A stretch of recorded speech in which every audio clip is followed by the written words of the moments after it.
സാംസ്കാരിക മന്ത്രി സജി ചെറിയാൻ പറഞ്ഞത് കേരളത്തിലെ സിനിമാ രംഗത്ത് വലിയ സംഭാവനകൾ ചെയ്ത ഒരു വ്യക്തിയാണ് സംവിധായകൻ രഞ്ജിത്ത് എന്ന. സജി ചെറിയാൻ്റെ ആ അഭിപ്രായത്തോട് ഞാൻ പൂർണ്ണമായി യോജിക്കുകയാണ്. അദ്ദേഹം നല്ല സംവിധായകനാണ്, നല്ല സിനിമാക്കാരനാണ്, ഒരുപാട് നല്ല ചിത്രങ്ങൾ കേരളത്തിലേക്ക് നൽകിയിട്ടുണ്ട്. പക്ഷെ അദ്ദേഹത്തിനെതിരായിട്ട് ഒരു ആരോപണം ഒരു ബംഗാളിലെ നടി തന്നെ ഉന്നയിച്ചിരിക്കുകയാണ്. ഈ അവസരത്തിൽ ഞാൻ കരുതുന്നത് ശ്രീ രഞ്ജിത്ത് എൻ്റെ കൂടെ സ്നേഹിതനാണ്. അദ്ദേഹം ഈ സ്ഥാനം അദ്ദേഹം ഒഴിയുമെന്നാണ് ഞാൻ കരുതുന്നത്. ഒഴിയണം എന്നാണ് ഒരു സ്നേഹിതൻ എന്നുള്ള നിലയിൽ, ഒരു സഹോദരൻ എന്നുള്ള നിലയിൽ എനിക്ക് അദ്ദേഹത്തോട് അഭ്യർത്ഥിക്കാനുള്ളത്. അദ്ദേഹം ഒഴിയും എന്ന് തന്നെയാണ് ഞാൻ കരുതുന്നത്. പിന്നെ സജി ചെറിയാൻ കുറേ കാര്യങ്ങൾ പറഞ്ഞു. സജി ചെറിയാൻ പറഞ്ഞു സോളാർ കേസിൽ അന്വേഷിച്ചിട്ട് CBI വെറുതെ വിട്ടില്ലേ, അപ്പോൾ കേസെടുത്തത് വെറുതെ ആയില്ലേ എന്ന്. ഒന്നാമത് അതൊരു കുറ്റസമ്മതമാണ്. സോളാർ അന്വേഷണവുമായി ബന്ധപ്പെട്ട് കേരളത്തിലെ പോലീസ് അന്വേഷണം പ്രഖ്യാപിച്ചപ്പോൾ, ഗവൺമെൻറ് അന്വേഷണം പ്രഖ്യാപിച്ചപ്പോൾ ഞങ്ങൾ ആരും അതിനെ എതിർത്തില്ല. ഉമ്മൻചാണ്ടി അടക്കമുള്ള ആളുകൾ അന്വേഷിക്കട്ടെ എന്നാണ് പറഞ്ഞത്.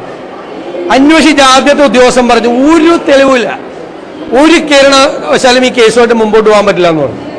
അപ്പോൾ ആ ഉദ്യോഗസ്ഥരെ മാറ്റി വേറൊരു ഉദ്യോഗസ്ഥരെ വെച്ചു പിണറായി സർക്കാർ. ആ ഉദ്യോഗസ്ഥരും അന്വേഷണത്തിന് ശേഷം പറഞ്ഞു ഒരു കാരണവശാലും ഒരു തെളിവില്ല, മുമ്പോട്ട് പോകാൻ പറ്റില്ല എന്ന് പറഞ്ഞു. മൂന്നാമതൊരു അന്വേഷണം കൂടി നടത്തി. അപ്പോഴും ആ ഉദ്യോഗസ്ഥർ പിണറായി സർക്കാർ ഭരിക്കുന്ന സമയത്ത് പോലും, സർക്കാരിൻ്റെ നിർബന്ധം ഉണ്ടായിട്ട് പോലും അന്വേഷിച്ച എല്ലാ ഉദ്യോഗസ്ഥന്മാരും പറഞ്ഞു ഈ കേസുമായി മുന്നോട്ട് പോകാൻ പറ്റില്ല, ഒരു തെളിവില്ലെന്ന്. എന്നിട്ടും പിണറായി സർക്കാർ CBI അന്വേഷണത്തിന് വിട്ടു. സജി ചെറിയാൻ പറഞ്ഞതുപോലെ കോടതിയല്ല ഉമ്മൻചാണ്ടിയെ വെറുതെ വിട്ടത്. CBI അന്വേഷണം നടത്തി CBI കോടതിയിൽ റിപ്പോർട്ട് കൊടുത്തു. എന്താണ്? ഒരു തെളിവുമില്ല, അത് കെട്ടിച്ചമച്ച ആരോപണങ്ങളാണ്. ആ CBIയുടെ റിപ്പോർട്ട് കോടതി സ്വീകരിക്കുകയാണ് ഉണ്ടായത്. അപ്പോൾ ഉമ്മൻചാണ്ടിയെയും കോൺഗ്രസ് നേതാക്കന്മാരെയും വേട്ടയാടുകയായിരുന്നു പിണറായി സർക്കാർ എന്ന് ഇന്ന് സജി ചെറിയാൻ്റെ കുറ്റസമ്മതത്തിലൂടെ വ്യക്തമായിരിക്കും.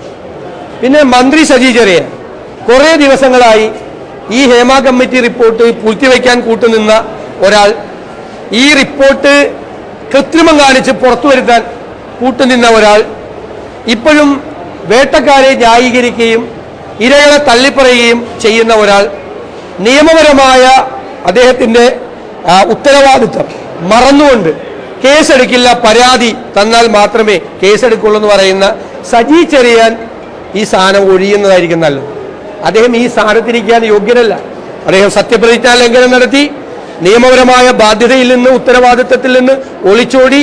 ഹേമ കമ്മിറ്റി റിപ്പോർട്ടിൽ പുറത്തുവിട്ടപ്പോൾ വിവരാവകാശ കമ്മീഷൻ പറഞ്ഞതിൽ നിന്നും സർക്കാർ പറഞ്ഞതിൽ നിന്നും വ്യത്യസ്തമായി ആ റിപ്പോർട്ടിൽ കൃത്രിമം വരുത്തി. ഈ 3 കാര്യങ്ങൾ ചെയ്ത സാംസ്കാരിക മന്ത്രി സജി ചെറിയാൻ രാജിവെച്ച് പുറത്തു പോകണം എന്നാണ് എൻ്റെ അഭ്യർത്ഥന. വേണ്ട, ഞങ്ങൾ FIR ഇടണമെന്നല്ലല്ലോ പറഞ്ഞത്. നിങ്ങൾ day 1 മുതൽ പ്രതിപക്ഷം എന്താ പറഞ്ഞത്? പ്രതിപക്ഷം പറഞ്ഞത് ഒരു അന്വേഷണം നടത്തണം. വേണ്ടേ? ഒരു വനിതാ IPS ഉദ്യോഗസ്ഥരുടെ ഒരു ടീം, ഇൻവെസ്റ്റിഗേഷൻ ടീം ക്രിയേറ്റ് ചെയ്തിട്ട് അവരെ കൊണ്ട് അന്വേഷണം നടത്തണം. ഇതാണ് പറഞ്ഞത്. എന്നിട്ടാണ് FIR എടുക്കണോ വേണ്ടതെന്നൊക്കെ ആലോചിക്കേണ്ടത്. ഞങ്ങളുടെ നിലപാട് ആദ്യം മുതൽ അതാ. അന്വേഷണം വേണ്ട എന്നാണെങ്കിൽ പിന്നെ എന്താണ് ഈ ഹേമ കമ്മിറ്റി റിപ്പോർട്ടിന്റെ ഫലം? ഇതിനകത്ത് ഞാൻ ആദ്യം പറഞ്ഞത് വീണ്ടും ആവർത്തിക്കുന്നു, ഇരകളുടെ മൊഴികളുണ്ട്. ലൈംഗിക ചൂഷണം നടന്നിട്ടുണ്ട്, ഒന്നല്ല, സീരീസ് ഓഫ് ഒഫൻസസ് അല്ലേ? അതായത് കുറ്റകൃത്യങ്ങളുടെ പരമ്പര ഉണ്ടായിട്ടുണ്ട്. ഭാരതീയ ജ്ഞാന സംഹിതയുടെ സെക്ഷൻ 199 അനുസരിച്ച് സ്ത്രീകൾക്കെതിരായി അതിക്രമം ഉണ്ടായെന്ന് അറിഞ്ഞാൽ അതിലുള്ള നടപടികൾ സ്വീകരിക്കണം. നടപടികൾ സ്വീകരിക്കാതിരിക്കുകയോ ഒളിച്ചു വയ്ക്കുകയോ ചെയ്താൽ അവരെ പ്രോസിക്യൂട്ട് ചെയ്യാം. അതൊരു ക്രിമിനൽ കുറ്റമാണെന്നാണ് പറഞ്ഞിരിക്കുന്നത്. അപ്പം ഞങ്ങൾ വളരെ ശ്രദ്ധിച്ചാണ്, പഠിച്ചിട്ടാണ് പറഞ്ഞത്. വന്ന ഉടനെ തന്നെ ഒരു അന്വേഷണം നടത്തി കുറ്റക്കാരായ ആളുകളെ നിയമത്തിന്റെ മുന്നിൽ കൊണ്ടുവരണം. ഇപ്പം ഇവർ ചെയ്യുന്നത് കൊണ്ടുള്ള ദോഷം ആർക്കാണ്? സിനിമാ ലോകത്തിന് മുഴുവൻ ദോഷമാണ്. സിനിമാ ലോകത്തുള്ള മുഴുവൻ ആളുകളെയും കുറ്റവാളികളെ പോലെ ആളുകൾ കാണുന്നു. അതിന്റെ കാരണം സർക്കാരാണ്. യഥാർത്ഥ കുറ്റവാളികൾ ആരാണ് എന്ന് കണ്ടെത്തി ഇപ്പൊ ഈ റിപ്പോർട്ട് നേരത്തെ വിട്ടിരുന്നെങ്കിൽ എന്തെങ്കിലും സംഭവിക്കുമായിരുന്നു? ഒന്നും സംഭവിക്കില്ലായിരുന്നു. ആ റിപ്പോർട്ട് പുറത്തുവിട്ട് ആ റിപ്പോർട്ടിൽ പറയുന്ന ഗുരുതരമായ ആരോപണം ഉന്നയിച്ച ആളുകൾക്കെതിരായി അന്വേഷണം നടത്തി. അവർ കുറ്റക്കാരാണെങ്കിൽ അവരെ നിയമത്തിന്റെ മുന്നിൽ കൊണ്ടുവരണം. ഇതൊന്നും സർക്കാർ ചെയ്യില്ല. സർക്കാർ കേസെടുക്കില്ല എന്നല്ലല്ലോ പറഞ്ഞത്, അന്വേഷണം പോലും നടത്തില്ല എന്നല്ലേ പറഞ്ഞത്. അല്ലല്ല, അന്വേഷണത്തിന് ആവശ്യമായ കാര്യങ്ങൾ, അതായത് ഒഫൻസ് കമ്മിറ്റ് ചെയ്തു എന്ന്, കുറ്റകൃത്യം ചെയ്തു എന്നുള്ളതിന്റെ തെളിവ് സർക്കാരിന്റെ കയ്യിലിരിക്കുകയാണ്, പെൻഡ്രൈവും എവിഡൻസും ആയിട്ട്. ഇനി എന്താ ആരുമെന്ന് പറയാനാണ്? സുപ്രീം കോടതി പറഞ്ഞിരിക്കുന്നതും ഹേമ കമ്മിറ്റി പറഞ്ഞിരിക്കുന്നതും ഈ റിപ്പോർട്ട് പുറത്തുവിടുമ്പോൾ സുപ്രീം കോടതി വെച്ച ചില തത്വങ്ങളുണ്ട്. അതായത് ഇരകളുടെ ഐഡന്റിറ്റി വെളിപ്പെടുത്താൻ പാടില്ല. ഇരകളുടെ ഐഡന്റിറ്റി വെളിപ്പെടുത്താതെ തന്നെ അന്വേഷണം നടത്താം, കേസ് നടത്താം, കേസും എടുക്കാം, വിചാരണയും നടക്കാം. പിന്നെന്താ കുഴപ്പം? സർക്കാർ ഇവരെ രക്ഷിക്കാൻ വേണ്ടിയിട്ട് ശ്രമിക്കുകയാണ്. സമ്മർദ്ദമാണ് സർക്കാരിന്റെ മീതെ. സർക്കാരുമായി ബന്ധപ്പെട്ട ഉത്തരവാദിത്തപ്പെട്ട ആളുകൾ സർക്കാരിനകത്തും പുറത്തു നിന്ന് സർക്കാരിന് മീതെ സമ്മർദ്ദം ചെലുത്തുകയാണ്. സർക്കാർ വേട്ടക്കാർക്ക് വഴങ്ങിക്കൊടുത്തിരിക്കുകയാണ്, ഇരകളെ തള്ളിക്കളയാണ്. അതാണ് സംഭവം. കമ്മിറ്റിയല്ല, അന്വേഷണം, ഇൻവെസ്റ്റിഗേഷൻ. അല്ല, കമ്മിറ്റിയെ വെച്ചിട്ട് കാര്യമില്ല. എന്നാ പിന്നെ അത് കമ്മീഷനാക്കായിരുന്നു. അത് എന്താ എൻക്വയറി കമ്മീഷനാക്കായിരുന്നു? എൻക്വയറി കമ്മീഷൻ അല്ലല്ലോ. കമ്മിറ്റിയെ വെച്ചിട്ട്, കമ്മിറ്റി മടക്കി വെച്ചിട്ട് ഇരകളെയും വേട്ടക്കാരെയും കൂടി ഒരുമിച്ചിരുത്തി കോൺക്ലേവ് നടത്തും എന്ന് പറയുന്ന ഈ നാടകം ഉണ്ടല്ലോ, അത് കേരളത്തിൽ വേണ്ട.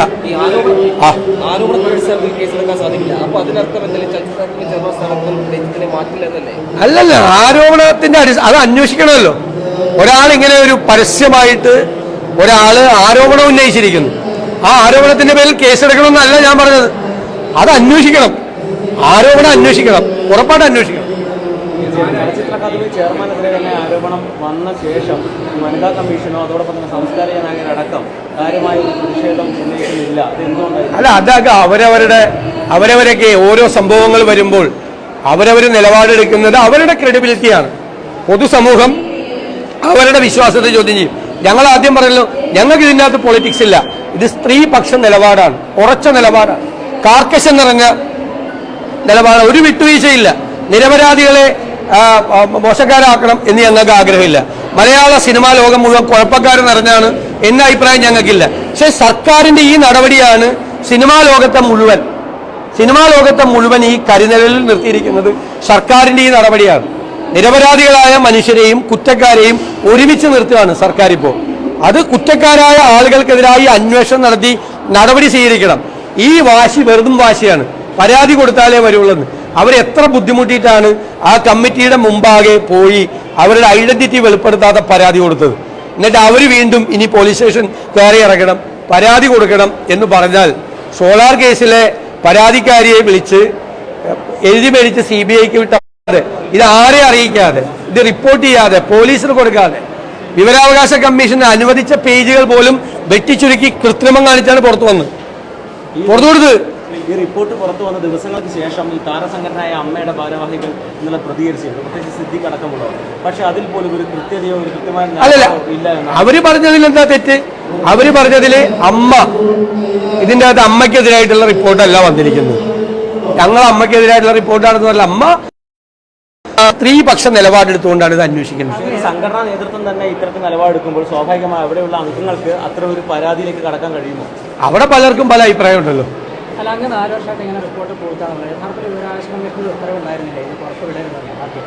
വിവരാവകാശ കമ്മീഷന്റെ റിപ്പോർട്ടല്ലേ, അത് വേറെ പ്രശ്നമാണ്. അത് റിപ്പോർട്ട് പുറത്തുവിടുന്നതിനെ സംബന്ധിച്ച് ഈ റിപ്പോർട്ടിന്റെ പുറത്ത് 4.5 കൊല്ലമായിട്ട് എന്തിനാ അടയിരുന്നത്? ഇങ്ങനെ ഇങ്ങനെ ഒരു ഒഫൻസ് കമ്മിറ്റ് ചെയ്താൽ നടപടി എടുക്കണ്ടേ? അതിന് വിവരാവകാശ കമ്മീഷൻ എന്ത് അതോറിറ്റി ഉള്ളത്? എന്ത് കോമ്പീറ്റൻസ് ആണ് വിവരാവകാശ കമ്മീഷന്റെ അധികാരം പരിമിതമാണ്. മനസ്സിലായില്ലേ? റിപ്പോർട്ട് പുറത്തുവിടുന്ന കാര്യത്തെക്കുറിച്ചാണ്, റിപ്പോർട്ട് കൊടുക്കണോ വേണ്ടേ എന്നുള്ളതാണ്. ഞാൻ വിവരാവകാശ ആക്ട് അനുസരിച്ച് ഞാനത് തരണം എന്ന് പറയുമ്പോൾ അത് കൊടുക്കണോ വേണ്ടെന്ന് തീരുമാനിക്കാനുള്ള അധികാരം മാത്രമേ വിവരാവകാശ കമ്മീഷൻ അത് മാത്രമേ അധികാരമുള്ളൂ. വിൻസെന്റ് പോൾ അടക്കമുള്ള ആളുകൾക്ക് അതിന് മാത്രമേ അധികാരമുള്ളൂ. ഈ കേസ് ഞാൻ ചോദിച്ചിട്ട് വിവരാവകാശ കമ്മീഷൻ ഒരു ഒഫൻസ് കമ്മിറ്റ് ചെയ്തിട്ടുണ്ട്, ഇതിന്റെ പുറത്ത് കേസെടുക്കാൻ പാടില്ല എന്ന് വിവരാവകാശ കമ്മീഷൻ പറയാൻ എന്താ അധികാരം? വിവരാവകാശ കമ്മീഷൻ അത് പറഞ്ഞിട്ടുമില്ല. കോടതിയുടെ പരിഗണനയിലേക്ക് ഈ റിപ്പോർട്ട് പോവുകയാണ്. ആ ഹർജിയിൽ പ്രതിപക്ഷ നേതാവ് അല്ല, നിയമപരമായ കാര്യങ്ങൾ ഞങ്ങൾ ആലോചിക്കുന്നുണ്ട്. ഞാൻ ആദ്യമേ പറഞ്ഞിട്ടുണ്ട്, അത് ഞങ്ങൾ എല്ലാവരും കൂടി ആലോചിച്ചിട്ട് ചെയ്യാം. ഞാൻ ഒറ്റയ്ക്ക് എടുക്കേണ്ട തീരുമാനമല്ല. UDFന്റെ നിലപാട് ഇതാണ്, കൃത്യമായ നിലപാട്, ഞങ്ങളുടെ എല്ലാവരുടെയും നിലപാട് ഇതാണ്. നിയമപരമായി ഇത് എവിടെയാണ് എന്തെങ്കിലും ദോഷം വരുന്നത് അവിടെ ഞങ്ങൾ ശ്രദ്ധിക്കും. ഞാൻ ആദ്യമേ പറഞ്ഞിട്ടുണ്ട്, നിയമപരമായ മാർഗങ്ങൾ ഞങ്ങൾ തേടും എന്ന് പറഞ്ഞിട്ടുണ്ട്. അല്ല, അത് ഞാൻ ഒറ്റയ്ക്ക് എടുക്കേണ്ട തീരുമാനമല്ല, ഞങ്ങൾ ആലോചിച്ചെടുക്കാം. ഞാൻ ഒറ്റയ്ക്കൊന്നും അങ്ങനെ അഭിപ്രായം പറയും.